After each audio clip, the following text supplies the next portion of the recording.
معجزة aan horey loo arag ayaa lagu arkay oo ka dhacday qabrigii Saabiriin. Mucjisadaas maxay tahay? Xagaysa salka ku haysa. Maxaa sababay? Muuqaalka kugu la wadaagaya ila joog.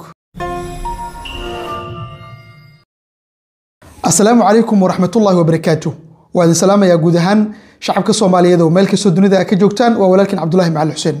Waa rajaynaya anagoo nabad iyo caafimaad qabna in rabbigan oo mar kale dib inuu kula siiyay isagay mahadaasi oo idil sugnaatay. Inta dhimatay Allah u naxariisto, inta nool la cimriyadooda iyo cibaadada Allah siiyo aad baa u mahadsantiin. Channelkayga hadaa ku cusub tahay subscribe garee, muuqaalkana like noogu badi, wixii tali tusaale qaybta comment-ga igula wadaagi doontaa. Noona share garee meel dheer ii gaarsiiya. Aad baa u mahadsantiin. walaalayaal sida aad la socotaan ama halkan ba idinkaga muuqata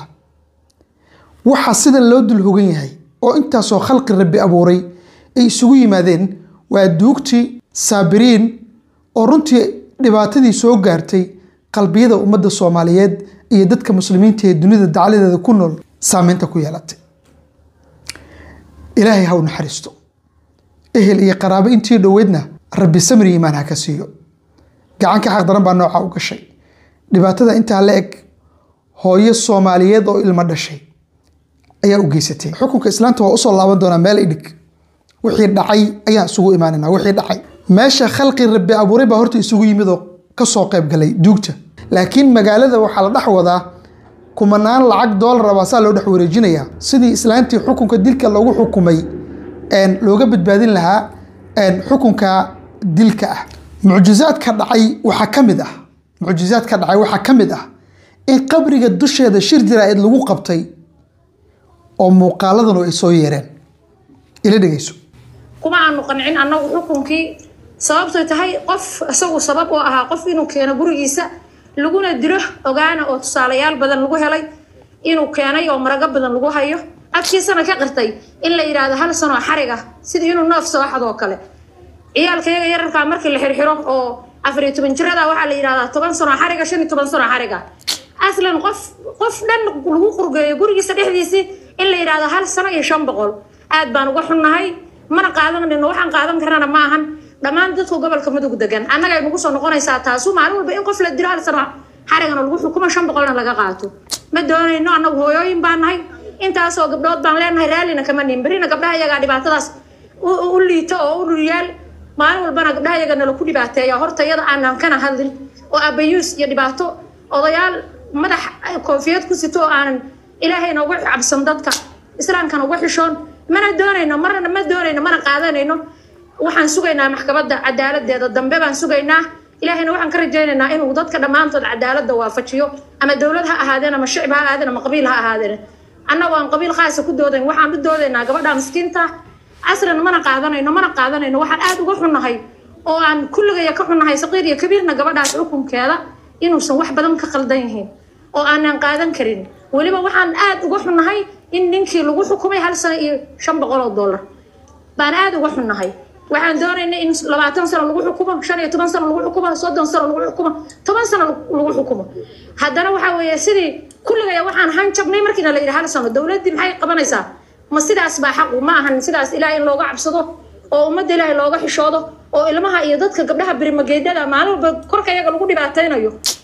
maxaan ku raad haddana aan laga soo qaadin waxba. arrinta kale dhacday waxa waaye mucjisada kale ah labada qaybood ba inay raacfaan ka kala qaadanayaan. gabadhii la xukumay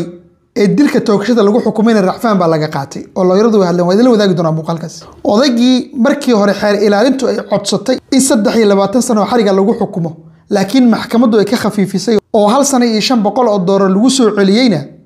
raacfaan baa laga qaadanayaa oo maxkamadda raacfaanka ayaa la tagayaa. laakiin markii sida bisaraaxa xaqiiqda loo hadlo dad waaweyn oo wax garataanahay xariga gabadha qaabka loo xirxiray qof dumar nooca waxba uma xirxirin waa shabakad isku xiran inay shabakad yihiin waa iska cadahayo muuqaaladan la duubayo cidii loo diray horta waa la iska rabaa in la ogaado ilaan fiidiyoga waa la duubayay islaantu markay muuqaalada duubayso way hadlaysaa soo arki maysid soo sidan ma aha soo way hadlaysaa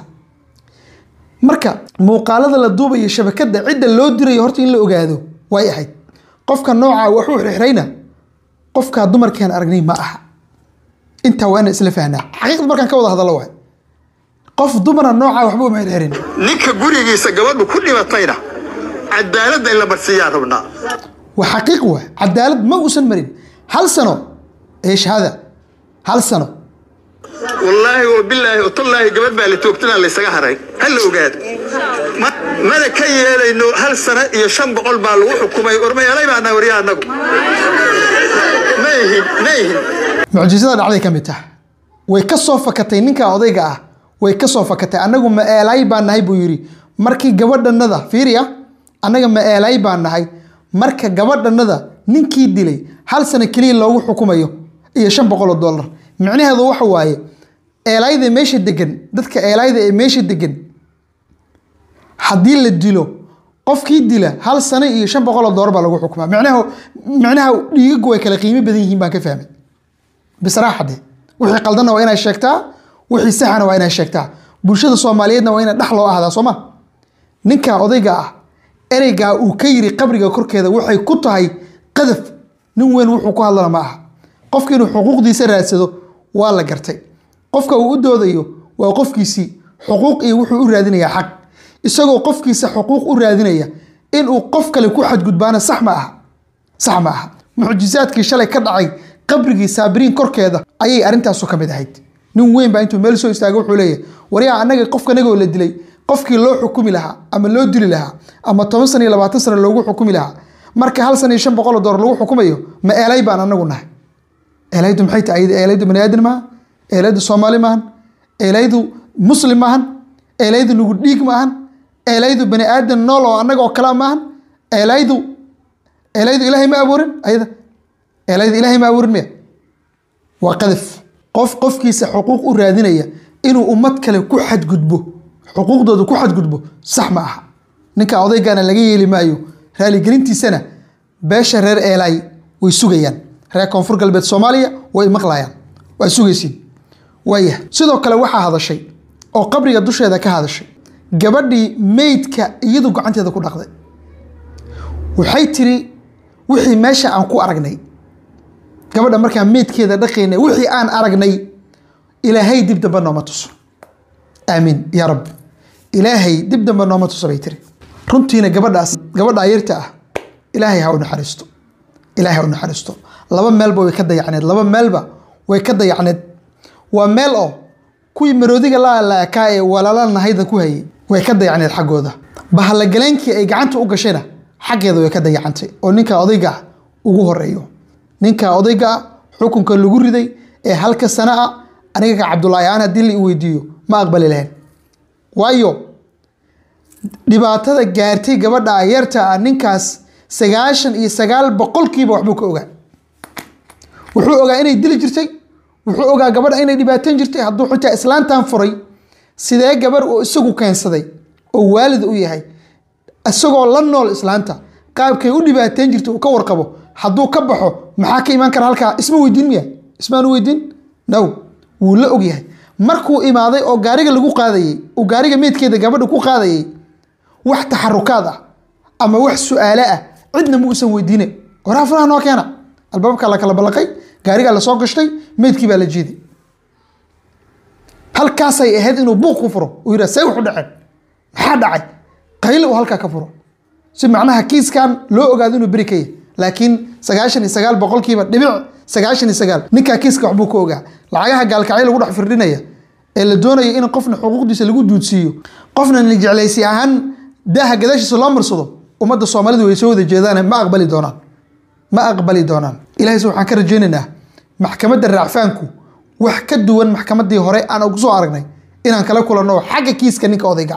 muuqaalkana ii share garee channelkana subscribe ii saar wixii tali tusaale qaybta commentiga wila wadaag noo share garee meel dheer inoo gaarsi mahadsanid السلام عليكم.